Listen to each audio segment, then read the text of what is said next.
Hello friends, welcome to the Adarsh classes. अब अगर आपको गवर्नमेंट जॉब चाहिए तो मेहनत तो करनी पड़ेगी, क्योंकि बिना मेहनत गवर्नमेंट जॉब नहीं मिल सकती। अब एक्चुअल में आपको इसमें जो ज्योग्राफी के प्लस 500 क्वेश्चंस दिए गए हैं वो आपको याद करने हैं, उन्हें सुन लेना है। 2-3 बार अगर आप इसे सुन भी लेंगे तो भी सफिशियंट रहेगा, क्योंकि जब आपको ज्योग्राफी की क्लासेस दी जाएंगी तो उसमें छोटी छोटी चीज़ें पता होनी चाहिए। वहाँ पर फिर आपको प्रॉब्लम नहीं आएगी, याद नहीं करना पड़ेगा, आपको डायरेक्टली सिर्फ समझना पड़ेगा। काफ़ी ज़्यादा अच्छा रहेगा और बहुत अच्छा बेस बन जाता है इससे। इसीलिए मैं आपको क्वेश्चंस दे रही हूँ, तो आप ध्यान से इन क्वेश्चंस को 2 या 3 बार सिर्फ सुन लें, जिससे कि जब मैं आपको बेसिक समझाऊं या फिर पूरी geography, history, polity, biology, biotech, ये सारे सब्जेक्ट अभी कराए जाएंगे, तो जब मैं वो चीज़ आपको कराऊं तो आपको कोई प्रॉब्लम ना आए। इसलिए आप इन क्वेश्चंस को जरूर कर लें, चैनल को सब्सक्राइब जरूर कर दें, और अगर आपको PDF चाहिए तो आप 9717406249 इस नंबर पर कॉल या मैसेज कर सकते हैं। चैनल को ज़्यादा से ज़्यादा शेयर करें, जिससे कि सभी लोगों तक ये वीडियोस पहुंच सकें। Thank you so much. अब हम चलते हैं क्वेश्चंस की तरफ। तो इसमें देखते हैं ज्योग्राफी के क्वेश्चन। भूगोल, ज्योग्राफी। तो अब हम करने वाले हैं ज्योग्राफी के 500 क्वेश्चंस। तो भूगोल, पृथ्वी, जो भूगोल होता है वो उसकी परिभाषा एक तरह से पृथ्वी का अध्ययन करना होता है। भूगोल पृथ्वी का मानव निवास के रूप में अध्ययन करने वाला विषय है तथा मानव और उसके पर्यावरण एवं दोनों के बीच संबंधों का अध्ययन भी करता है। तो सबसे पहले तो ये मानव निवास का अध्ययन करेगा, और दूसरा मानव और उसके पर्यावरण के दोनों के बीच क्या संबंध है उसका अध्ययन भी करता है। तो भूगोल जो है एक ऐसा विषय है जो बहुत सारे तथ्य देता है, संगठन के अध्ययन या हर चीज़ का अध्ययन करके हमें ये बताता है। काफ़ी इम्पॉर्टेंट है इसकी स्टडी, क्योंकि इसकी स्टडी से ही हम लोग सब चीज़ें समझ पाते हैं। तब हम चलते हैं क्वेश्चन की तरफ। तो इसका अध्ययन जो है वो यूनान को जाता है, इसका श्रेय। फर्स्ट क्वेश्चन, जस प्रियोडस, पृथ्वी का वर्णन नामक पुस्तक के लेखक कौन है? तो हिकेटियस थे इस पुस्तक के लेखक। ये जो है पुस्तक, इसमें पृथ्वी का वर्णन किया गया है, भौगोलिक तत्वों का क्रमबद्ध समावेश किया गया है इसके अंदर। नेक्स्ट, भूगोल का जनक किसे कहा जाता है? तो हिकेटियस को क्या कहा जाता है? भूगोल का जनक, फादर ऑफ ज्योग्राफी। वर्तमान भूगोल का जनक किसे कहा जाता है? Alexander von Humboldt. विश्व ग्लोब का निर्माता किसे माना जाता है? Martin Behaim. Next question, geographica शब्द का इस्तेमाल सर्वप्रथम किसने किया था? तो इरेटोस्थनीज ने किया था सबसे पहले इसका सर्वप्रथम उपयोग। व्यवस्थित भूगोल का जनक इरेटोस्थनीज कहा जाता है। भौतिक भूगोल का जनक किसे कहा जाता है? पॉलीडोनियस। गणितीय भूगोल के संस्थापक कौन थे? थेल्स। वे एनेक्सिमिंडर। नेक्स्ट, सांस्कृतिक भूगोल का जनक किसे कहा जाता है? कार्ल ओ सावर। नेक्स्ट है, विश्व मानचित्र के निर्माणकर्ता कौन है? अनेक्सिमैंडर। नेक्स्ट क्वेश्चन, भौगोलिक विश्वकोश का रचनाकार किसे माना जाता है? स्ट्रॉवे। नेक्स्ट क्वेश्चन है, महाविस्फोट सिद्धांत, बिग बैंग थ्योरी का प्रतिपादन किसने किया था? F George Lemaitre. Big bang theory सबसे ज़्यादा इम्पॉर्टेंट थ्योरी है ये। तो क्योंकि बिग बैंग थ्योरी काफ़ी बड़ी थ्योरी है, इसे डीपली समझाने की ज़रूरत है। तो अभी तो बस मैं आपको इतना बता देती हूँ कि जो बिग बैंग थ्योरी है ये अत्यधिक संकेंद्रण के कारण बिंदु का आकस्मिक विस्फोट हुआ, और जिस महाविस्फोट को ब्रह्मांडीय विस्फोट मतलब कि बिग बैंग कहा जाता है। इस अचानक विस्फोट से पदार्थों का बिखराव हुआ, जिससे सामान्य पदार्थ निर्मित हुए। इसके अलगाव के कारण काले पदार्थ बने, जिन्हें समूहन से बने ब्रह्मांडीय पिंडों का सृजन हुआ है। तो आप जिस भी पिंड की बात करते हैं इसकी बात हो रही है, ठीक है। तो बिग बैंग की जो घटना हुई थी वो करीबन 13.7 अरब वर्ष पहले हुई थी। तो इसे करीबन इतना टाइम हो चुका है। नेक्स्ट क्वेश्चन, साम्यावस्था या सतत सृष्टि सिद्धांत, स्टेडी स्टेट थ्योरी का प्रतिपादन किसने दिया? थॉमस गॉल्ड एवं हरमन बॉडी। दोलन सिद्धांत, क्लस्टरिंग यूनिवर्स थ्योरी का प्रतिपादन किसने किया? Doctor Elon संडेजा। स्फीति सिद्धांत का प्रतिपादन किसने किया था? Elon Guth. हिग्स बोसान को अन्य किस नाम से जाना जाता है? तो ये गॉड पार्टिकल्स के नाम से भी जाना जाता है।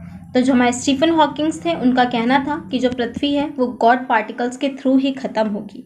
नेक्स्ट है, गॉड पार्टिकल्स की खोज किसने की? पीटर हिग्स तथा फ्रांसवा एग्रेट। वैज्ञानिक के अनुसार ब्रह्मांड का व्यास कितना है? 10⁸ प्रकाश वर्ष। ब्रह्मांड अस्तित्वमान द्रव्य एवं ऊर्जा के सम्मिलित रूप को ब्रह्मांड कहते हैं।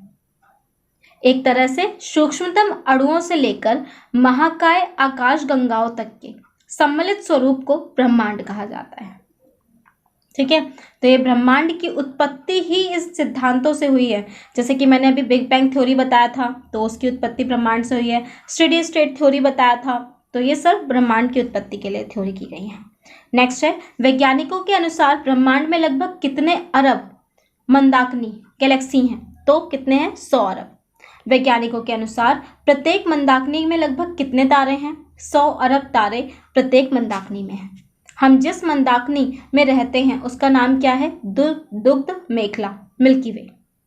दुग्ध मेखला का सर्वप्रथम किसने देखा? गैलीलियो ने। ये कहा जाता है कि गैलेक्सी बहुत सारी हैं, हम सिर्फ यहाँ रह रहे हैं इसलिए हमें इतना पता है। सबसे नवीनतम मंदाकिनी का क्या नाम है? ठीक है, तो क्या है? डवार्फ मंदाकिनी। सौर मंडल में समस्त ऊर्जा का स्रोत सूर्य है। वैज्ञानिकों के अनुसार मंदाकिनी के केंद्र से सूर्य की दूरी कितनी है? 30,000 प्रकाश वर्ष। सूर्य क्या है?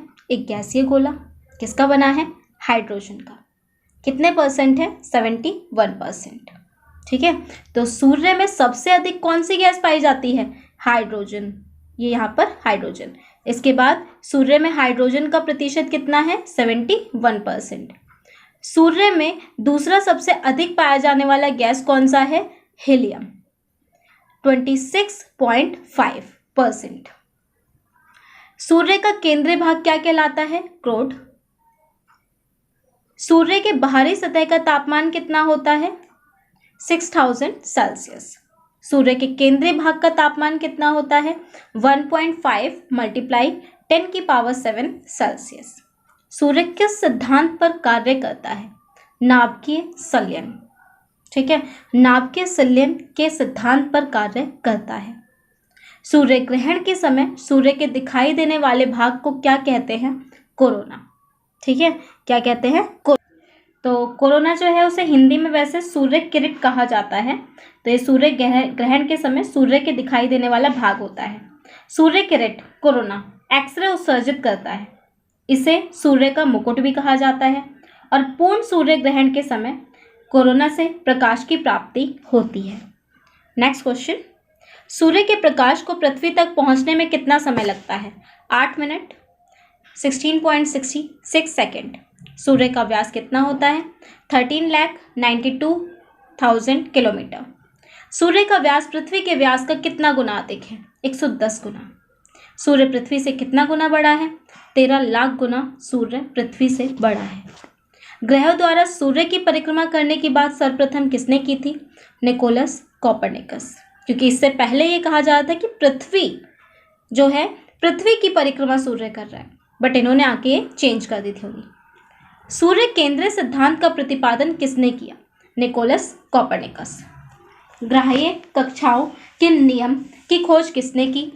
जोहानेस कैप्लर ने। किस ग्रह को बोने ग्रह की सूची में रखा जाता है? चेरान, सरस, प्लूटो। नेक्स्ट क्वेश्चन, वर्तमान में ग्रहों की संख्या कितनी है? 8। बुध, शुक्र, पृथ्वी, मंगल, बृहस्पति, शनि, अरुण तथा वरुण। सूर्य से दूरी के हिसाब से ग्रहों को व्यवस्थित कीजिए। ठीक है, तो यहाँ पे ग्रहों के हिसाब से व्यवस्थित कर रखा है। सबसे पहले सूर्य के पास बुध, फिर शुक्र, पृथ्वी, मंगल, बृहस्पति, शनि, अरुण, वरुण। यानी सूर्य से सबसे नजदीक ग्रह बुध और सबसे दूर वरुण। किस ग्रह को पार्थिव ग्रह या आंतरिक ग्रह कहा जाता है? बुध, शुक्र, पृथ्वी तथा मंगल ने आंतरिक ग्रह कहा जाता है। किस ग्रह को बृहस्पति ग्रह या बाह्य ग्रह कहा जाता है? बृहस्पति, शनि, अरुण तथा वरुण। किन ग्रहों को नंगी आंखों द्वारा देखा जा सकता है? नेक्ड आइज द्वारा जिन्हें देखा जा सकता है वो है मंगल, बुध, बृहस्पति, शुक्र, शनि। आकार के हिसाब से ग्रहों को घटते क्रम में लगाइए। आकार के हिसाब से बृहस्पति, शनि, अरुण, वरुण, पृथ्वी, शुक्र, मंगल। यानी सबसे बड़ा ग्रह कौन सा है? बृहस्पति है। और सबसे छोटा कौन सा है? बुध है। सबसे अधिक घनत्व वाला ग्रह शुक्र। सबसे अधिक द्रव्यमान वाला ग्रह बृहस्पति। सबसे कम द्रव्यमान वाला ग्रह बुध। कौन सा ग्रह सूर्य का सबसे जल्दी परिक्रमा कर लेता है? तो बुध सबसे जल्दी परिक्रमा करता है सूर्य की। मीथेन की अधिकता के कारण किसे हरा ग्रह कहा जाता है? वरुण को। तो वरुण में मीथेन की अधिकता ज्यादा होती है। वैज्ञानिकों के अनुसार किस ग्रह की घूर्णन दिशा को पूर्व से पश्चिम क्लॉकवाइज है? शुक्र तथा अरुण की। शुक्र तथा अरुण ग्रह को छोड़कर सभी ग्रहों की घूर्णन की दिशा पश्चिम से पूर्व है, एंटी क्लॉकवाइज। तो सिर्फ दो की कौन सी होती है? क्लॉकवाइज, और बाकी दो की एंटी क्लॉकवाइज। कौन सा ग्रह सबसे चमकीला एवं सबसे गर्म है? शुक्र सबसे चमकीला और सबसे गर्म है। किस ग्रह का अपना कोई उपग्रह नहीं? तो बुध और शुक्र का अपना कोई भी उपग्रह नहीं है। किस ग्रह को पृथ्वी की भाग्नि ग्रह भी कहा जाता है? शुक्र को। नेक्स्ट, सांझ का तारा तथा भोर का तारा किसे कहा जाता है? शुक्र ग्रह को सांझ का तथा भोर का तारा कहा जाता है। किस ग्रह का घनत्व, आकार एवं व्यास लगभग पृथ्वी के समान है? तो शुक्र जो है वो पृथ्वी के समान है, घनत्व, आकार और व्यास। ज्ञानीमेट किस ग्रह का उपग्रह है? बृहस्पति का। लाल ग्रह किसे कहा जाता है? मंगल को। फोबस तथा डिमोस किस ग्रह के दो उपग्रह हैं? मंगल के। मंगल ग्रह अपने अक्ष पर कितना डिग्री झुका हुआ है? 25 डिग्री। सौरमंडल का सबसे बड़ा ज्वालामुखी ओलिपस मैसी किस ग्रह पर स्थित है? मंगल। सौरमंडल का सबसे बड़ा पर्वत निकस ओलंपिया किस पर स्थित है? मंगल पर। पृथ्वी के अलावा एकमात्र ग्रह कौन सा है जिस पर जीवन संभव माना जाता है? तो मंगल पर जीवन संभव माना जाता है। आपको पता है, कई बार चेक भी किया जा चुका है और इसके लिए अभी भी रिसर्च चल रही है। शनि ग्रह के वलयों की संख्या कितनी है? 7 है। टाइटन किस ग्रह का सबसे बड़ा उपग्रह है? शनि का। सौरमंडल में किस उपग्रह का आकार बुध ग्रह के लगभग बराबर है? टाइटन। ठीक है, तो सौरमंडल में किस उपग्रह का आकार बुध ग्रह के बराबर है? टाइटन। किस ग्रह का घनत्व इतना कम है कि इसे जल पर रखने पर तैरने लगेगा? शनि का घनत्व इतना कम है कि अगर आप उसे जल पर रखेंगे तो वो तैरने लगेगा। शनि ग्रह का एकमात्र उपग्रह कौन सा है जो इसकी कक्षा में घूमने का विपरीत दिशा में परिक्रमा करता है? फोवे। 1665 ईस्वी में किस खगोल शास्त्री ने शनि ग्रह की खोज की थी? क्रिश्चियन हाइजॉन। अरुण ग्रह की खोज 1781 ईस्वी में किसके द्वारा की गई थी? William Haris. Alpha, beta, gamma, delta, epsilon किस ग्रह के वलय का नाम है? अरुण का। ठीक है, तो इसके वलय का नाम क्या है? Alpha, beta, gamma, delta, epsilon. Titanium किस ग्रह का सबसे बड़ा उपग्रह है? अरुण। अपने अक्ष पर सबसे अधिक झुके होने के कारण सौरमंडल का लेटा हुआ ग्रह किसे कहा जाता है? तो अरुण को सौरमंडल का लेटा हुआ ग्रह कहा जाता है। ट्रिटॉन किस ग्रह का सबसे बड़ा उपग्रह है? वरुण। पृथ्वी अपने अक्ष पर कितना डिग्री झुका हुआ है? तो पृथ्वी अपने अक्ष पर 123 डिग्री झुका हुआ है। पृथ्वी का विषुवतीय व्यास कितना है? 12,756 किलोमीटर। पृथ्वी का ध्रुवीय व्यास कितना है? 12,714 किलोमीटर। लीप ईयर कितने दिनों का होता है? 366 डेज। नीला ग्रह किसे कहा जाता है? पृथ्वी को। तो ब्लू प्लैनेट किसे कहते हैं? अर्थ को। सूर्य के बाद पृथ्वी का सबसे निकटतम तारा कौन सा है? प्रक्सिमा सेंचुरी। प्रक्सिमा सेंचुरी पृथ्वी की कितनी दूरी पर स्थित है? 4.22 प्रकाश वर्ष। रात में दिखाई पड़ने वाला सबसे चमकीला तारा कौन सा है? साइरस या डॉग स्टार। चंद्रमा पर धूल के मैदान को क्या कहा जाता है? शांति सागर। चंद्रमा की सतह और उसकी आंतरिक स्थिति का अध्ययन क्या कहलाता है? सेलेनोलॉजी। किसे जीवाश्म ग्रह भी कहा जाता है? चंद्रमा को जीवाश्म ग्रह भी कहा जाता है। चंद्रमा पर स्थित सबसे ऊंचे पर्वत का नाम क्या है? लेबनेट्स पर्वत। मनुष्य पृथ्वी से चंद्रमा का कितना प्रतिशत भाग देख सकता है? 57%। जब चंद्रमा पृथ्वी के सबसे निकट होता है तो उस स्थिति को क्या कहते हैं? Super moon. पृथ्वी और चंद्रमा के बीच औसतन दूरी कितनी है? 384,365 किलोमीटर। 3,84,365। किस वर्ष प्लूटो को ग्रहों की श्रेणी से अलग कर दिया गया? 2006 में प्लूटो को ग्रह की श्रेणी से अलग कर दिया गया। चंद्रमा का व्यास कितना है? 3,480 किलोमीटर। वैज्ञानिकों के अनुसार बुध ग्रह सूर्य को कितने दिनों में परिक्रमण कर लेता है? 88 डेज में। वैज्ञानिकों के अनुसार मंगल ग्रह सूर्य को कितने दिनों में परिक्रमण कर लेता है? 687 डेज में। मंगल एवं बृहस्पति ग्रह के बीच मौजूद छोटे छोटे आकाशीय पिंडों को क्या कहा जाता है? क्षुद्र ग्रह कहा जाता है। किस क्षुद्र ग्रह को नंगी आंखों से देखा जा सकता है? फोरवेस्टा। सौरमंडल के छोर पर स्थित बहुत छोटे छोटे पिंड को क्या कहते हैं? धूमकेतु या पुच्छल तारे।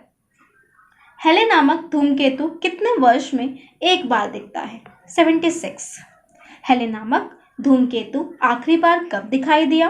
1986 में दिखाई दिया था, यानी अगली बार ये धूमकेतु 2062 में दिखाई देगा। जब पृथ्वी सूर्य की अत्यधिक पास होती है तो उस स्थिति को क्या कहा जाता है? उपसौर। जब पृथ्वी सूर्य के अत्यधिक पास होती है तो उसे क्या कहेंगे? उपसौर। पृथ्वी सूर्य के सबसे नजदीक किस दिन होती है? 3 जनवरी। ऐसी स्थिति में पृथ्वी और सूर्य के बीच की दूरी 14.70 करोड़ किलोमीटर होती है। जब पृथ्वी सूर्य से अधिकतम दूरी पर होती है तो उस स्थिति को क्या कहा जाता है? अपसौर। पृथ्वी सूर्य से अधिक दूरी पर किस दिन होती है? 4 जुलाई। ऐसी स्थिति में पृथ्वी और सूर्य के बीच की दूरी 15.21 करोड़ किलोमीटर होती है। पृथ्वी पर उत्तरी ध्रुवों की दक्षिणी ध्रुवों को मिलाने वाली काल्पनिक रेखा को क्या कहते हैं? देशांतर। उत्तर से दक्षिण को। पृथ्वी पर पूर्व से पश्चिम की ओर विषुवत रेखा के समांतर खींची गई काल्पनिक रेखा को क्या कहा जाता है? अक्षांश रेखा। भूमध्य रेखा के उत्तर में 23.5 अक्षांश को क्या कहा जाता है? कर्क रेखा। और भूमध्य रेखा के दक्षिण में 23.5 डिग्री अक्षांश को क्या कहा जाता है? मकर रेखा। वैज्ञानिकों के अनुसार 1 डिग्री देशांतर की दूरी तय करने में पृथ्वी को कितना समय लगता है? 4 मिनट। 2 देशांतर रेखाओं के बीच की दूरी क्या कहलाती है? गोरे। 0 अंश अक्षांश तथा 0 अंश देशांतर कहाँ पर काटती है? अटलांटिका महासागर में। उत्तरी गोलार्ध में किस दिन सबसे बड़ा दिन होता है? 21 जून। इस दिन सूर्य कर्क रेखा पर लंबवत होता है। दक्षिणी गोलार्ध में किस दिन सबसे बड़ा दिन होता है? तो 22 दिसंबर। इस दिन सूर्य मकर रेखा पर लंबवत होता है। सूर्य ग्रहण कब होता है? जब पृथ्वी और सूर्य के बीच में चंद्रमा आ जाता है तो उसे सूर्य ग्रहण कहा जाता है। चंद्र ग्रहण। जब चंद्रमा और सूर्य के बीच में पृथ्वी आ जाती है तो चंद्र ग्रहण होता है। ग्रीनविच से पूर्व की ओर जाने पर समय पर क्या प्रभाव पड़ता है? प्रत्येक देशांतर पर समय 4 मिनट बढ़ जाता है। कितने डिग्री देशांतर रेखा को अंतर्राष्ट्रीय तिथि रेखा कहा जाता है? तो 180 डिग्री को अंतर्राष्ट्रीय तिथि रेखा कहा जाता है। अंतर्राष्ट्रीय तिथि रेखा किन किन सागरों से होकर गुजरती है? आर्कटिक सागर, चुकी सागर, बेरिंग स्ट्रेट तथा प्रशांत महासागर। कौन सी जल संधि अंतर्राष्ट्रीय तिथि रेखा के समांतर है? बेरिंग जल संधि। भारत में कितने डिग्री पूर्वी देशांतर रेखा को भारत का मानक समय माना जाता है? 82.5 डिग्री। भारत का समय ग्रीनविच में कितने घंटा आगे है? 5.5 घंटे। 82.5 डिग्री देशांतर रेखा कितने राज्यों से होकर गुजरती है? 5। ध्यान रखना है। उत्तर प्रदेश, मध्य प्रदेश, छत्तीसगढ़, ओडिशा, आंध्र प्रदेश। उत्तर प्रदेश, मध्य प्रदेश, छत्तीसगढ़, ओडिशा तथा आंध्र प्रदेश। 82.5 डिग्री देशांतर पर स्थित किस शहर से भारत का मानक समय निर्धारित होता है? मिर्जापुर, नैनी, इलाहाबाद, उत्तर प्रदेश। कर्क रेखा भारत में कितने राज्यों से होकर गुजरती है? 8 से। कर्क रेखा भारत में कितने राज्यों से होकर गुजरती है? कितनों से? 8 से। गुजरात, राजस्थान, मध्य प्रदेश, छत्तीसगढ़, झारखंड, पश्चिम बंगाल, त्रिपुरा तथा मिजोरम। एक बार फिर से, गुजरात, राजस्थान, मध्य प्रदेश, छत्तीसगढ़, झारखंड, पश्चिम बंगाल, त्रिपुरा तथा मिजोरम। नेक्स्ट क्वेश्चन, विषुवत रेखा से 30 डिग्री उत्तर तथा 30 डिग्री दक्षिण क्षेत्र को क्या कहते हैं? उष्ण कटिबंधीय क्षेत्र कहते हैं। विषुवत रेखा से 30 डिग्री उत्तर और 30 डिग्री दक्षिण क्षेत्र को उष्ण कटिबंधीय क्षेत्र कहा जाता है। उपोष्ण कटिबंधीय क्षेत्र किसे कहते हैं? 30 डिग्री से 45 डिग्री उत्तरी और दक्षिणी अक्षांशों के बीच स्थित क्षेत्र को उपोष्ण कटिबंधीय क्षेत्र कहा जाता है। शीतोष्ण कटिबंधीय क्षेत्र किसे कहते हैं? 45 डिग्री से 66 डिग्री उत्तरी और दक्षिणी अक्षांशों के बीच स्थित क्षेत्र को शीतोष्ण कटिबंधीय क्षेत्र कहा जाता है। 45 डिग्री से 66 डिग्री उत्तरी और दक्षिणी अक्षांशों के बीच स्थित शीतोष्ण कटिबंधीय क्षेत्र कहलाता है। ध्रुवीय कटिबंधीय क्षेत्र किसे कहते हैं? 66 डिग्री से 90 डिग्री उत्तरी और दक्षिणी अक्षांशों के बीच स्थित क्षेत्र को ध्रुवीय कटिबंधीय क्षेत्र कहते हैं। पृथ्वी के केंद्रीय भाग को क्या कहा जाता है? कोर। भूपर्पटी मुख्यतः किन चट्टानों से बना है? बेसाल्ट। भूपर्पटी पर सबसे अधिक कौन सा तत्व पाया जाता है? ऑक्सीजन, 46.60%। भूपर्पटी पर दूसरा सबसे अधिक कौन सा तत्व पाया जाता है? सिलिकॉन, 27.72%। भूपर्पटी पर तीसरा सबसे अधिक कौन सा तत्व पाया जाता है? एल्यूमिनियम, 8.13%। भूपर्पटी की मोटाई कितनी है? 34 किलोमीटर। पृथ्वी के हिस्से को मुख्य 3 भागों में बांटा गया है। भूपर्पटी, आवरण, केंद्रीय भाग, 3। ठीक है, तो और यहाँ आपको 3 बताए गए हैं। वैसे 5 पार्ट्स होते हैं, 2 और होते हैं जो इन्हें अलग अलग करने के लिए होते हैं। नेक्स्ट है मैग्मा चैम्बर पृथ्वी के किस भाग में पाया जाता है? आवरण में। ठीक है, तो मैग्मा चैम्बर किस में पाया जाएगा? आवरण, मतलब कि मेंटल में। आवरण की मोटाई कितनी होती है? तो आवरण की मोटाई होती है 3400 किलोमीटर। पृथ्वी का केंद्रीय भाग किसका बना होता है? निकेल तथा फेरस का। पृथ्वी के नीचे जाने पर प्रति 32 मीटर की गहराई पर तापमान कितना डिग्री बढ़ जाता है? 1 सेल्सियस। पृथ्वी के कुल कितने प्रतिशत भाग पर स्थिर है? 29% पर। पृथ्वी की अधिकतम गहराई किसी? मैरियाना गर्त। पृथ्वी की अधिकतम ऊंचाई माउंट एवरेस्ट की है। ठीक है, तो अधिकतम गहराई किसकी है? मैरियाना गर्त की, और अधिकतम ऊंचाई माउंट एवरेस्ट की। पृथ्वी के भू क्षेत्रफल व जल क्षेत्रफल का अनुपात क्या है? तो भू क्षेत्रफल और जल क्षेत्रफल का अनुपात 3:7 है। लावा के जमने से किस चट्टान का निर्माण होता है? अग्नेय चट्टान। ग्रेनाइट, बेसाल्ट तथा डायोराइट आदि किस चट्टान के उदाहरण हैं? अग्नेय चट्टान के हैं। कौन सा एक पातालीय पिंड है? बैथोलिथ।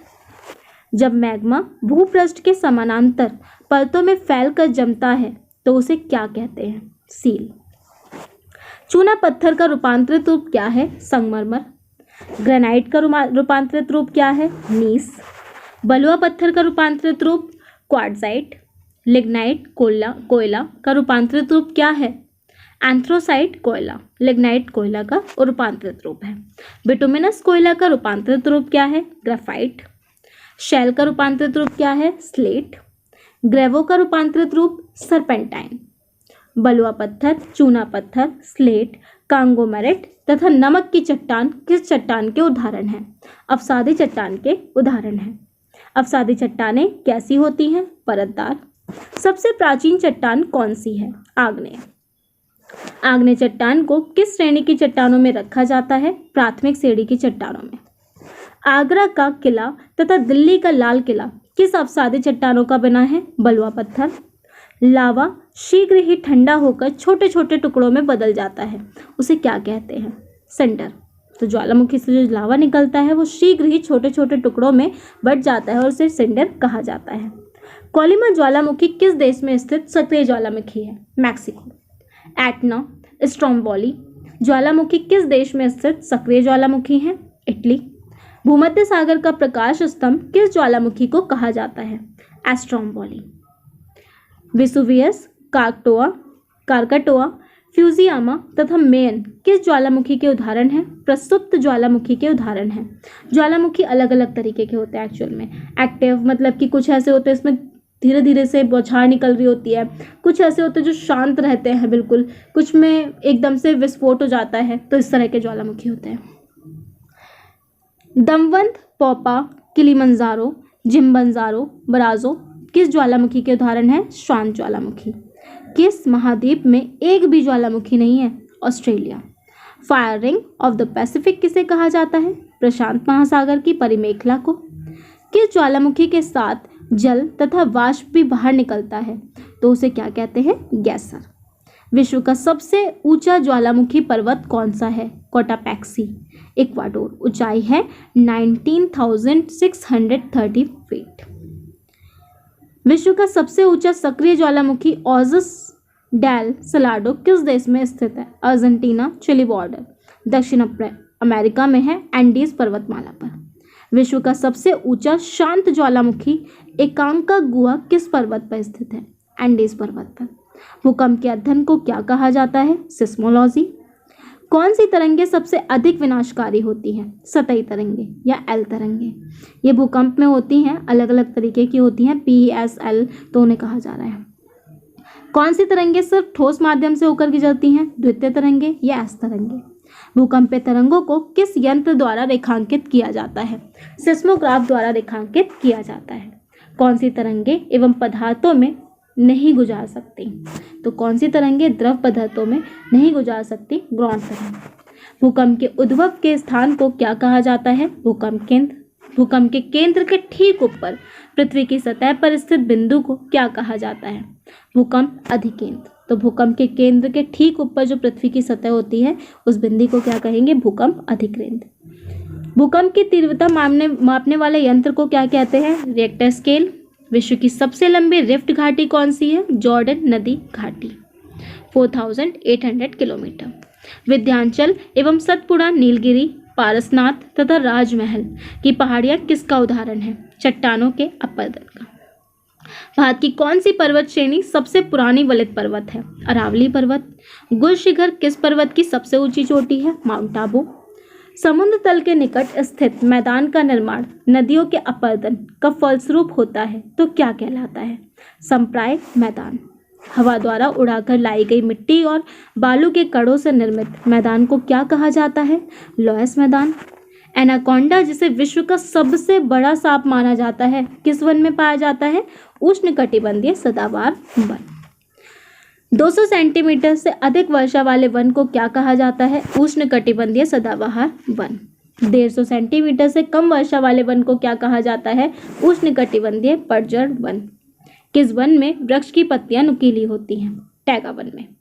किस वन में चौड़ी पत्ती वाले शंकुधार वृक्ष पाए जाते हैं? पर्वतीय वन में। सवाना घास का मैदान किस देश में स्थित है? अफ्रीका। कंपोज घास का मैदान किस देश में स्थित है? ब्राजील। लानोस घास के मैदान किस देश में पाए जाते हैं? Venezuela, Colombia. पेरी घास के मैदान किस देश में पाए जाते हैं? अमेरिका तथा कनाडा। पंपास घास के मैदान अर्जेंटीना। डाउन्स घास के मैदान ऑस्ट्रेलिया। स्टेपी घास के मैदान एशिया, यूक्रेन, रूस तथा चीन। कई बार क्वेश्चन पूछा जा चुका है टेस्ट में इनके बारे में। ऑलमोस्ट स्टेपी, पंपास कई बार पूछ चुके हैं। कौन सा उष्णकटिबंधीय घास सवाना तथा कंपोज?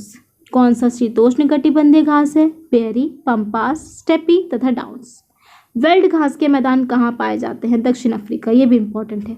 एशिया विश्व का लगभग कितने प्रतिशत भाग पर विस्तृत है? 30%। कौन सी नहर एशिया को अफ्रीका से अलग करती है? लाल सागर तथा सुएज नहर। कौन से सागर एशिया और यूरोप की सीमा बनाती हैं? काला सागर, कैस्पियन। सागर तथा भूमध्य सागर। कौन सी जल संधि एशिया को उत्तरी अमेरिका से अलग करती है? बेरिंग जल संधि। एशिया में विश्व का लगभग कितना प्रतिशत जनसंख्या निवास करती है? 60%। एशिया महाद्वीप में सबसे प्राचीन स्थल मंडल कौन सा है? अंग्रालैंड, रूस तथा चीन एवं गोंडवानालैंड। प्रायद्वीपीय भारत। विश्व का सबसे बड़ा प्रायद्वीपीय कौन सा है? अरब प्रायद्वीपीय। माउंट एवरेस्ट को अन्य किस नाम से जाना जाता है? सागरमाथा। विश्व का सबसे विस्तृत पठार कौन सा है? तिब्बत का पठार सबसे विस्तृत पठार है। विश्व का सबसे ऊंचा पठार कौन सा है? पामीर सबसे ऊंचा पठार है, 4875 मीटर। पामीर पठार किस महाद्वीप में स्थित है? एशिया में है। विश्व का छत किसे कहा जाता है? पामीर का पठार को विश्व की छत कहा जाता है। एशिया में क्षेत्रफल की दृष्टि से सबसे छोटा देश कौन सा है? मालदीव। विश्व की सर्वाधिक जनसंख्या घनत्व वाला देश कौन सा है? सिंगापुर। एशिया का सबसे बड़ा स्थल रुद्र जिसकी सीमा समुद्र को स्पर्श करती है, देश का कौन सा है? कजाकिस्तान। एशिया का सबसे बड़ा स्थल रुद्र। एशिया का सबसे गहरा सागर कौन सा है? मृत सागर, 397 मीटर गहरा। एशिया का सबसे लंबी नदी कौन सी है? यांगसी नदी चीन में है। एशिया का सबसे गहरा सागरीय ग्रत कौन सा है? मैरियाना ग्रत। विश्व की सबसे गहरी झील कौन सी है? बैकाल झील, 1940 मीटर। एशिया। विश्व की सबसे बड़ी झील आंतरिक सागर कौन सा है? कैस्पियन सागर। एशिया। रूस के एशियाई भाग को क्या कहते हैं? साइबेरिया। नोट, बैकाल झील और कैस्पियन सागर साइबेरिया में स्थित है। ये दोनों ही कहाँ पर है? साइबेरिया में। माउंट एवरेस्ट का पुराना नाम चोटी 15। नेशनल ज्योग्राफिक सोसाइटी के अनुसार माउंट एवरेस्ट की ऊंचाई कितनी है? 4850 मीटर। माउंट एवरेस्ट को चीन में किस नाम से जाना जाता है? कोमुलंगा। एशिया में विश्व की सबसे अधिक ऊंचाई पर स्थित खारे पानी की झील कौन सी है? पैंगोंग झील, लद्दाख व तिब्बत में। एशिया महाद्वीप में विश्व का सर्वाधिक वर्षा वाला क्षेत्र कौन सा है? मानसीनाम, मेघालय। श्रीलंका की सबसे लंबी नदी कौन सी है? महालेविन गंगा। एशिया के विश्व में सबसे लंबा रेलवे प्लेटफॉर्म कौन सा है? गोरखपुर, उत्तर प्रदेश। प्रशांत महासागर में गिरने वाली एशिया की प्रमुख नदियां कौन सी हैं? तो प्रशांत महासागर में गिरने वाली एशिया की Huangho, Amur, Sinkiang, Yangtze, Kwang. I know name बोलने में प्रॉब्लम होगी बट याद करेंगे आप लोग, ज्योग्राफी है। आर्कटिक महासागर में गिरने वाली एशिया की प्रमुख नदियां कौन सी हैं? लीना, ओवे, येनसी। एशिया का सबसे बड़ा रेल मार्ग कौन सा है? ट्रांस साइबेरियन रेल मार्ग, लेनिनग्राड से व्लादिवोस्टॉक। एशिया की सबसे लंबी रेलवे सुरंग कौन सी है? शिकन, जापान, 53.85 किलोमीटर। एशिया का सबसे बड़ा रबर उत्पादक व निर्यातक देश कौन सा है? थाईलैंड। तंबाकू, गेहूं, चावल, चाय, कपास आदि के उत्पादन में विश्व में किस देश का प्रथम स्थान है? चीन का। एशिया का सबसे गर्म स्थान कौन सा है? मोहनजोदड़ो, पाकिस्तान। एशिया का सबसे ठंडा स्थान कौन सा है? बरखोयास्क, साइबेरिया। किस स्थान को पृथ्वी का शीत ध्रुव कहा जाता है? बरखोयास्क। कौन सी नहर लाल सागर और भूमध्य सागर को जोड़ती है? तो सुएज नहर जोड़ती है, जिससे बहुत आसानी हुई थी व्यापार में। विश्व में सिनकोना का सबसे बड़ा उत्पादक देश कौन सा है? इंडोनेशिया। मलेरिया का दवा कुनेन किससे प्राप्त किया जाता है? सिनकोना। विश्व में सिंचाई के लिए नहरों का सबसे बड़ा जाल किस देश में है? पाकिस्तान में। स्वर्णिम त्रिभुज के अंतर्गत कौन कौन से देश आते हैं? थाईलैंड, म्यांमार तथा लाओस। संपूर्ण भारत का अक्षांशीय विस्तार कितना है? संपूर्ण भारत का अक्षांशीय विस्तार 8 डिग्री 4 37 डिग्री 6 उत्तरी अक्षांश। संपूर्ण भारत का देशांतरी विस्तार 68 डिग्री 7 97 डिग्री 25 पूर्वी देशांतर। भारत का क्षेत्रफल कितना है? 32,97,263 वर्ग किलोमीटर। क्षेत्रफल की दृष्टि से विश्व में भारत का कौन सा स्थान है? 7वां। जनसंख्या की दृष्टि से विश्व में भारत का कौन सा स्थान है? दूसरा। भारत का क्षेत्रफल संपूर्ण विश्व का कितना प्रतिशत है? 2.42%। भारत की जनसंख्या संपूर्ण विश्व की कितने प्रतिशत है? 17.5%। भारत का उत्तर से दक्षिण में विस्तार कितना किलोमीटर है? तो उत्तर से दक्षिण में विस्तार कितना है? 3215 किलोमीटर। भारत का पूर्व से पश्चिम में विस्तार कितना किलोमीटर है? 2933 किलोमीटर। भारत के मुख्य भूमि के तटीय भाग की लंबाई कितनी है? 6100 किलोमीटर। भारत की स्थल सीमा की लंबाई कितनी है? तो 15,200 किलोमीटर भारत की स्थल सीमा की लंबाई है। संपूर्ण भारत के तटीय भाग की लंबाई कितनी है? संपूर्ण भारत के तटीय भाग की लंबाई कितनी है? 7,516.5 किलोमीटर। लंबाई में भारत सबसे अधिक सीमा किस देश के साथ शेयर करता है? बांग्लादेश के साथ। भारत की सीमा कितने देशों को स्पर्श करती है? 7। बांग्लादेश, चीन, भूटान, नेपाल, पाकिस्तान, म्यांमार, अफगानिस्तान। 7 कंट्रीज़ हैं, बांग्लादेश, चीन, भूटान, नेपाल, पाकिस्तान, म्यांमार तथा अफगानिस्तान। बांग्लादेश की सीमा भारत के कितने राज्यों को स्पर्श करती है? 5। असम, मेघालय, मिजोरम, त्रिपुरा, पश्चिम बंगाल। असम, मेघालय, मिजोरम, त्रिपुरा, पश्चिम बंगाल। नेपाल की सीमा भारत के कितने राज्यों को स्पर्श करती है? 5 को करती है। उत्तर प्रदेश, बिहार, उत्तराखंड, पश्चिम बंगाल, सिक्किम। उत्तर प्रदेश, बिहार, उत्तराखंड, पश्चिम बंगाल, सिक्किम। भूटान की सीमा भारत के किन राज्यों को स्पर्श करती है? सिक्किम, अरुणाचल प्रदेश, पश्चिम बंगाल तथा असम। भारत की जलीय सीमा कितने देशों से स्पर्श करती है? 7। Pakistan, Maldives, Sri Lanka, Bangladesh, Myanmar, Thailand, Indonesia. Bharat में कितने देशों के जल तथा स्थल सीमा दोनों को स्पर्श करते हैं? 3। बांग्लादेश, म्यांमार, पाकिस्तान। ठीक है, तो स्थल और जल दोनों स्पर्श करते हैं। भारत का सबसे बड़ा दक्षिणतम बिंदु कौन सा है? इंदिरा पॉइंट या फिर पिग्मेलियन पॉइंट, अंडमान निकोबार। भारत का सबसे उत्तरी बिंदु कौन सा है? इंदिरा कॉल, जम्मू कश्मीर। भारत का सबसे पश्चिम बिंदु कौन सा है? Sir creek, Gujarat. भारत का सबसे पूर्वी बिंदु कौन सा है? बलांगू, अरुणाचल प्रदेश। भारत में मुख्य भूमि को दक्षिणतम बिंदु कौन सा है? कन्याकुमारी। भारत और चीन की सीमा रेखा का क्या नाम है? मैकमोहन रेखा। भारत और पाकिस्तान की सीमा रेखा का क्या नाम है? रैटक्लिफ रेखा। पाकिस्तान और अफगानिस्तान के बीच सीमा रेखा को क्या नाम है? डूरंट रेखा। पाक जलमंडल किन 2 देशों को अलग अलग करता है? भारत तथा श्रीलंका। पृथ्वी के चुंबकीय विषुवत रेखा कहाँ से गुजरती है? त्रिवेंद्रम। भारतीय उपमहाद्वीप देश कौन कौन से हैं? भारत, पाकिस्तान, बांग्लादेश, भूटान तथा नेपाल। मन्नार की खाड़ी किन 2 देशों के बीच स्थित है?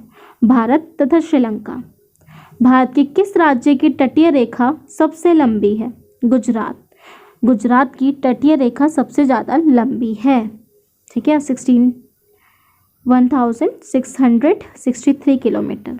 भारत में कितने राज्य तटरेखा वाले राज्य हैं? तटरेखा वाले कितने राज्य हैं? 9। महाराष्ट्र, गोवा, कर्नाटक, केरल, तमिलनाडु, ओडिशा, पश्चिम बंगाल, आंध्र प्रदेश, गुजरात। 3 ओर से बंगाल से घिरा राज्य कौन सा है? त्रिपुरा। कौन सी नदी असम और अरुणाचल प्रदेश के बीच सीमा बनाती है? संकोश नदी। शिवकिला दर्रा, रोहतांग दर्रा तथा बारालाचा दर्रा किस राज्य में है? हिमाचल प्रदेश में ये दर्रे हैं। नथुला दर्रा तथा जैलेपला दर्रा कहाँ है? सिक्किम में। तुजू दर्रा किस राज्य में है? मणिपुर। यंगाप दर्रा, बॉमलीडा दर्रा, दिफू दर्रा किस राज्य में है? अरुणाचल प्रदेश।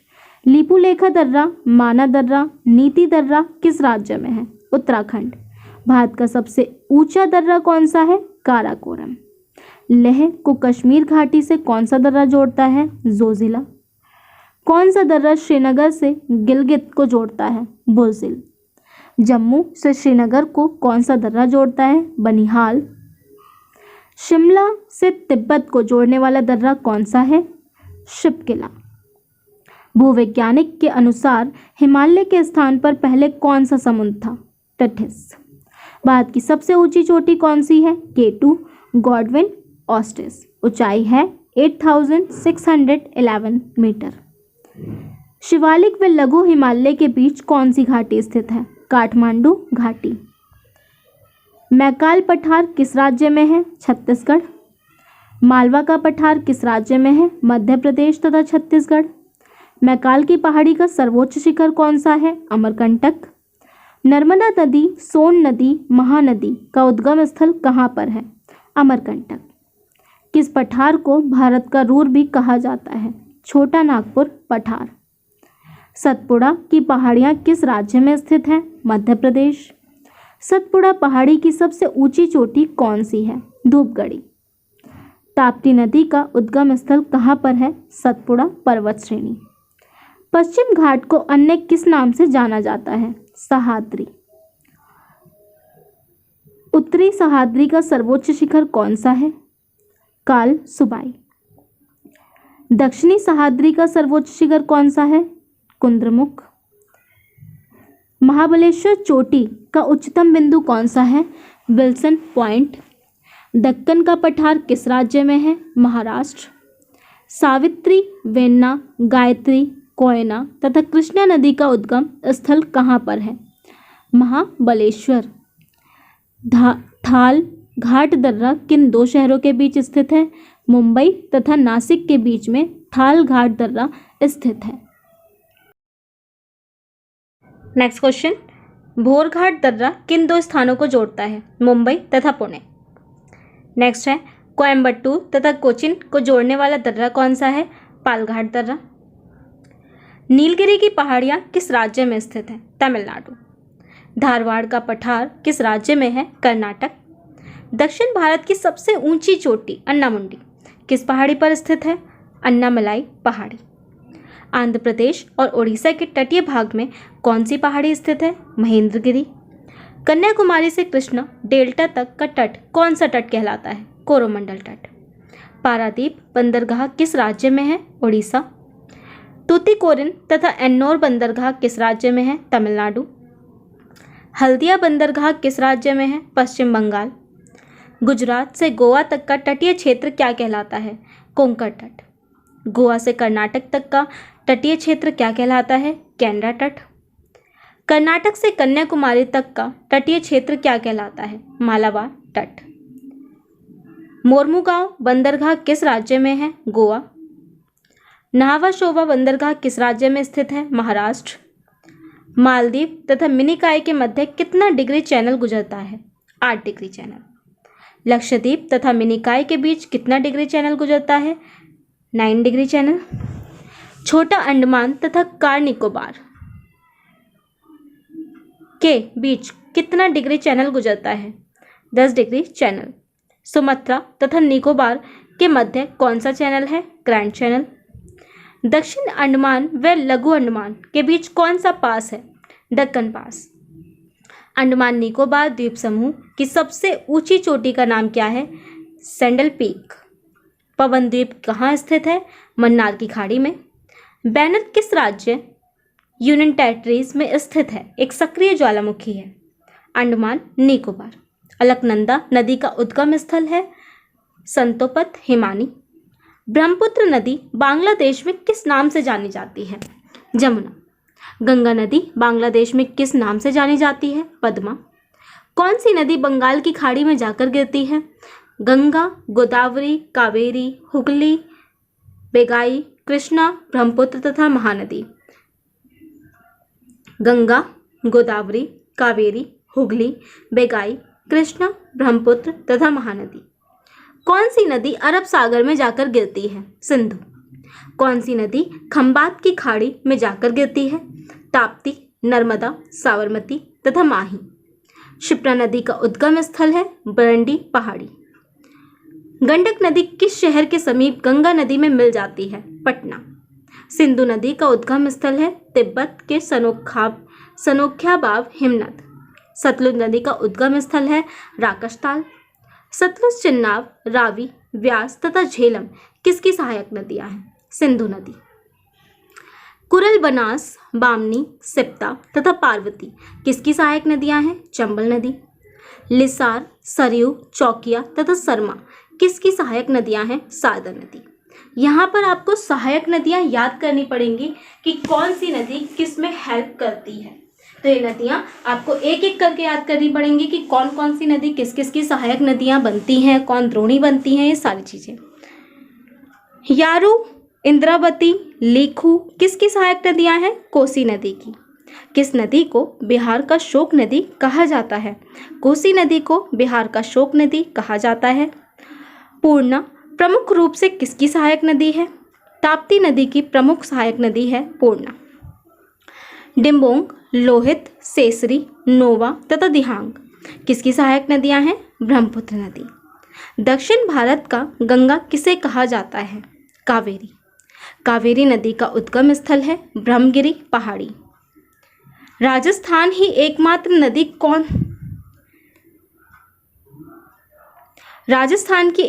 नदी कौन सी है जो सालों भर बहती है?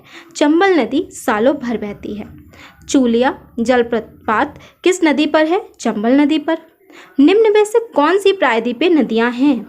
महानदी, गोदावरी, कृष्णा, पेन्नार, कावेरी तथा बैगाई नदी। सबसे लंबी प्रायद्वीपीय नदी कौन सी है? गोदावरी। भारत की सबसे बड़ी तटीय तथा खारे पानी की झील कौन सी है? चिल्का झील, उड़ीसा। भारत में सबसे बड़े मीठे पानी की झील कौन सी है? वुलर झील, जम्मू कश्मीर। भारत की सबसे बड़ी कृत्रिम झील कौन सी है? गोविंद बल्लभ पंत सागर, उत्तर प्रदेश। भारत की सबसे बड़ी कृत्रिम झील है।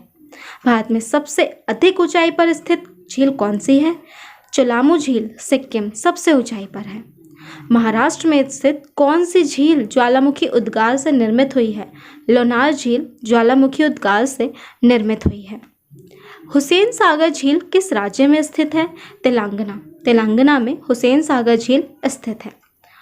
नागार्जुन डैम किस नदी पर स्थित है? कृष्णा नदी पर नागार्जुन डैम स्थित है। निजाम सागर डैम किस नदी पर स्थित है? मंजीरा नदी पर। पूर्वोत्तर भारत में सबसे बड़ी मीठे पानी की झील कौन सी है? लोकटक झील सबसे बड़ी मीठे पानी की झील है, ठीक है। और जो राणा प्रताप सागर डैम, जवाहर सागर डैम तथा गांधी सागर डैम किस नदी पर स्थित है? तो ये डैम जो हैं ये चंबल नदी पर स्थित है। Rana Pratap Sagar dam, Jawahar Sagar dam, Gandhi Sagar dam. Malatal झील, सातताल झील तथा राक्सताल झील किस राज्य में है? उत्तराखंड में। भारत की दूसरी सबसे बड़ी झील कौन सी है? पुलिकट झील, आंध्र प्रदेश एवं तमिलनाडु में। नागिन झील, डल झील, बैरीनाग झील किस राज्य में है? जम्मू कश्मीर में। सांबर झील, राजस्पत झील, पिछौला झील किस राज्य में है? राजस्थान में। तो ये तीनों ही झील राजस्थान में है। भारत का सबसे ऊंचा जलप्रपात कौन सा है? जोंग या फिर गारसोप्पा जलप्रपात, शरावती नदी पर। शिव समुद्रम जलप्रपात किस नदी पर है? कावेरी नदी पर यह जलप्रपात है। हुंडरू जलप्रपात किस नदी पर है? स्वर्ण रेखा नदी पर हुंडरू जलप्रपात है। यन्ना जलप्रपात किस नदी पर है? नर्मदा नदी पर। भारत की जलवायु किस प्रकार की जलवायु है? तो भारत की जलवायु उष्ण कटिबंधीय जलवायु है। उत्तरी भारत में शीत ऋतु में वर्षा किसके कारण होती है? जेट स्ट्रीम या पश्चिमी विक्षोभ के कारण। जेट स्ट्रीम के कारण भी शीत ऋतु में वर्षा होती है। अब आप सोच रहे होंगे जेट स्ट्रीम क्या है? तो आप लोग 9th क्लास में पढ़ चुके हैं, अदरवाइज मैं इसे आगे एक्सप्लेन कर दूंगी। ठंडी के दिनों में कोरोमंडल तट पर वर्षा किसके कारण होती है? तो लौटती हुई मानसून के कारण क्या होती है? वर्षा होती है। राजस्थान में शीत ऋतु के वर्षा को क्या कहा जाता है? राजस्थान में शीत ऋतु के वर्षा को मावट कहा जाता है। शीत ऋतु में चलने वाली तीव्र आर्द्र हवाएं जिसमें गरज के साथ वर्षा भी होती है, पूर्वी भारत में क्या कहा जाता है? नार्वेस्टर, पश्चिम बंगाल में काल वैसाखी। तो नार्वेस्टर कहते हैं इसे पूर्वी भारत में, और पश्चिम बंगाल में कहते हैं काल बैसाखी। शीत ऋतु में चलने वाली तीव्र आर्द्र हवाएं जिसमें गरज के साथ वर्षा भी होती है, कर्नाटक में क्या कहा जाता है? चेरी ब्लॉसम या कॉफी वर्षा। अरब सागर से आने वाली मानसून सबसे पहले किस राज्य में आती है? केरल राज्य में। मिट्टी के अध्ययन को क्या कहा जाता है? पेडोलॉजी मिट्टी के अध्ययन को कहा जाता है। किस प्रकार की मिट्टी में पोटास की बहुलता होती है? तो पोटास की बहुलता जलोढ़ मिट्टी में होती है। किस प्रकार नई जलोढ़ मिट्टी को क्या कहा जाता है? खादर। नदियां द्वारा लाई गई मिट्टी को क्या कहा जाता है? जलोढ़ मिट्टी। पुरानी जलोढ़ मिट्टी को क्या कहा जाता है? बांगर। उर्वरता की दृष्टि से सबसे अच्छी मिट्टी कौन सी होती है? जलोढ़ मिट्टी सबसे अच्छी मिट्टी होती है। बेसाल्ट चट्टानों के टूटने से किस प्रकार की मिट्टी का निर्माण होता है? काली मिट्टी का निर्माण होता है। काली मिट्टी में किसकी बहुलता होती है? आयरन, चूना, एल्यूमिनियम तथा मैग्नीशियम। किसकी उपस्थिति के कारण काली मिट्टी का रंग काला होता है?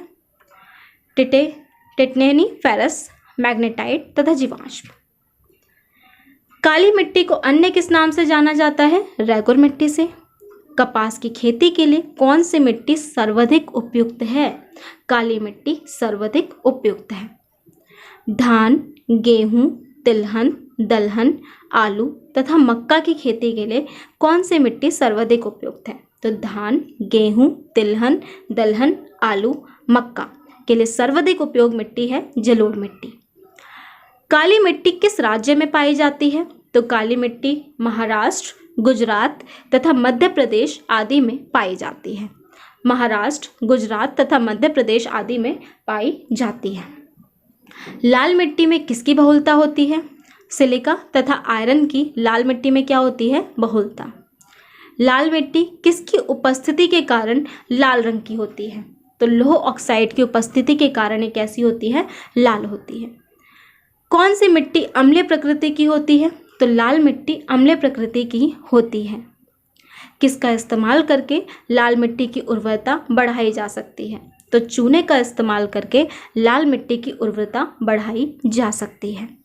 लेटेराइट मिट्टी में किसकी बहुलता होती है? तो आयरन और सिलिका की बहुलता होती है। मानसूनी जलवायु की आर्द्रता एवं शुष्कता में परिवर्तन के परिणाम स्वरूप किस मिट्टी का निर्माण होता है? तो लेटेराइट मिट्टी का निर्माण होता है।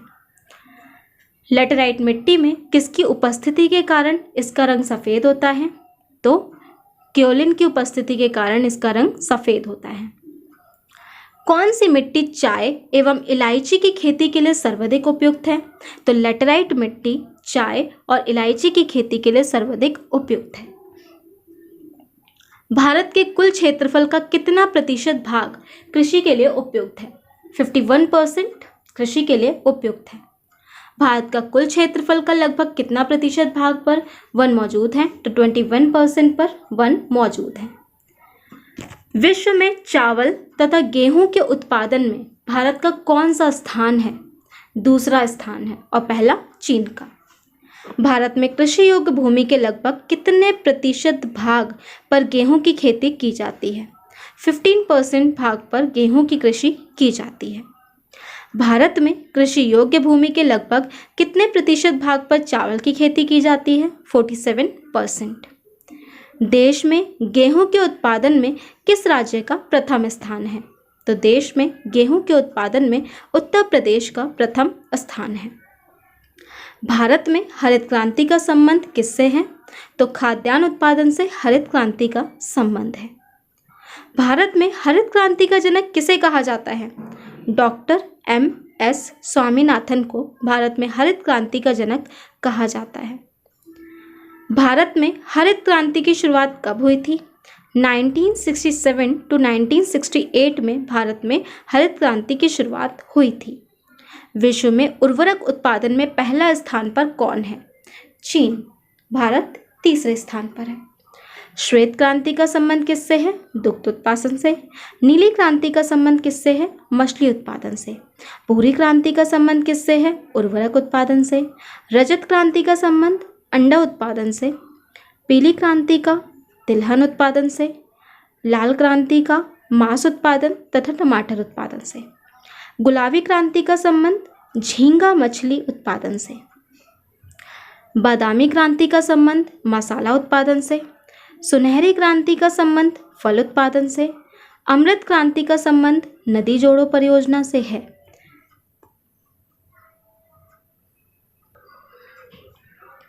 नेक्स्ट, आम, केला, नींबू, काजू, काली मिर्च, नारियल, अदरक तथा हल्दी के उत्पादन में भारत किस स्थान पर है? पहले। फलों एवं सब्जियों के उत्पादन में विश्व में भारत का स्थान कौन सा है? दूसरा। और चाइना प्रथम। विश्व में तंबाकू का सबसे बड़ा उत्पादक एवं उपभोक्ता देश कौन सा है? चीन। तीसरा, भारत। तंबाकू के पत्तियों को सुखाने की प्रक्रिया क्या कहलाती है? तंबाकू की पत्तियों को सुखाने की प्रक्रिया क्यूरिंग कहलाती है। सबसे उच्च कोटि का कहवा कॉफी कौन सा होता है? अरेबिका। दलहन तथा तिलहन उत्पादन में कौन सा राज्य सबसे पहले स्थान पर है? मध्य प्रदेश। चावल उत्पादन में कौन सा राज्य पहले स्थान पर है? पश्चिम बंगाल। मक्का उत्पादन में कौन सा राज्य पहले स्थान पर है? आंध्र प्रदेश। सोयाबीन के उत्पादन में कौन सा राज्य पहले स्थान पर है? मध्य प्रदेश। कपास उत्पादन में कौन सा राज्य पहले स्थान पर है? गुजरात। गन्ना उत्पादन में कौन सा राज्य पहले स्थान पर है? उत्तर प्रदेश। सूरजमुखी उत्पादन में कौन सा राज्य पहले स्थान पर है? कर्नाटक। मसालों के उत्पादन में कौन सा राज्य पहले स्थान पर है? केरल। जूट के उत्पादन में कौन सा राज्य पहले स्थान पर है? पश्चिम बंगाल। प्याज के उत्पादन में कौन सा राज्य पहले स्थान पर है? महाराष्ट्र। गेहूं, जौ, चना, मटर, सरसों, आलू तथा राई कौन सी फसलें हैं? तो ये कौन सी फसलें हैं? रबी फसलें। रबी फसलों को किस माह में बोया जाता है? अक्टूबर, नवंबर। रबी फसलों को किस माह में काटा जाता है? मार्च, अप्रैल। धान, गन्ना, तिलहन, ज्वार, बाजरा तथा अरहर कौन सी फसलें हैं? खारिफ फसल। खारिफ फसलें किस माह में बोई जाती हैं? जून, जुलाई में। खारिफ फसलें किस माह में काट ली जाती हैं? नवंबर, दिसंबर में। भारत में सिंचाई परियोजना को कितने भागों में विभाजित किया गया है? 3। वृहत सिंचाई परियोजना, मध्यम सिंचाई परियोजना तथा लघु सिंचाई परियोजना। 10,000 हेक्टेयर से अधिक कृषि योग्य भूमि वाले क्षेत्र में कौन सी परियोजना लागू की जाती है? वृहत सिंचाई परियोजना। पालमू टाइगर रिजर्व किस राज्य में है? झारखंड। बिल्लीगिरी रंगनाथ टाइगर रिजर्व किस राज्य में है? कर्नाटक। दांदेली अंशी टाइगर रिजर्व किस राज्य में है? कर्नाटक। अचानक मार टाइगर रिजर्व तथा उदंती सीता नदी टाइगर रिजर्व किस राज्य में है? छत्तीसगढ़। पाकुई टाइगर रिजर्व किस राज्य में है? अरुणाचल प्रदेश। पीलीभीत टाइगर रिजर्व किस राज्य में है? उत्तर प्रदेश। सतकोशिया टाइगर रिजर्व किस राज्य में है? उड़ीसा। तो उड़ीसा में सतकोशिया टाइगर रिजर्व है। मेलघाट टाइगर रिजर्व तथा बोर टाइगर रिजर्व किस राज्य में है? महाराष्ट्र। 5 नदियों की भूमि किसे कहा जाता है? पंजाब। तो 5 नदियों की भूमि पंजाब को कहा जाता है, जहां पर 5 अलग अलग नदियां बहती हैं। बनकरों का शहर किसे कहा जाता है? पानीपत। भारत का मैनचेस्टर, अहमदाबाद। भारत का पीटर्सबर्ग किसे कहा जाता है? जमशेदपुर। भारत का प्रवेश द्वार किसे कहा जाता है? मुंबई। क्वीन ऑफ डेक्कन किस शहर को कहा जाता है? पुणे। फलोद्यानों का स्वर्ग किसे कहा जाता है? सिक्किम। पहाड़ी की मलिका किसे कहा जाता है? नेत्राहट। भारत में किस शहर को पूर्व का पेरिस कहा जाता है? जयपुर। भारत के सर्वाधिक प्रदूषित नदी कौन सी है? साबरमती। एशिया की अंडों की टोकरी किसे कहा जाता है? आंध्र प्रदेश को एशिया की अंडों की टोकरी कहा जाता है। खुशबुओं का शहर किसे कहा जाता है? कन्नौज। त्योहारों का नगर किसे कहा जाता है? मदुरै। अरब सागर की रानी किसे कहा जाता है? कोच्चि। उत्तर भारत का मैनचेस्टर किसे कहा जाता है? कानपुर। मंदिरों का नगर किसे कहा जाता है? वाराणसी। बगीचों का शहर किसे कहा जाता है? कपूरथला। पश्चिम बंगाल की शोक नदी किसे कहा जाता है? दामोदर नदी। सूती वस्त्रों की राजधानी किसे कहा जाता है? मुंबई। हिटकल परियोजना किस नदी पर है? घाटप्रभा नदी, कर्नाटक। भीमा परियोजना किस नदी पर है? पवना नदी, महाराष्ट्र। नौंगर वाइलिम वन्यजीव अभयारण्य किस राज्य में है? मेघालय।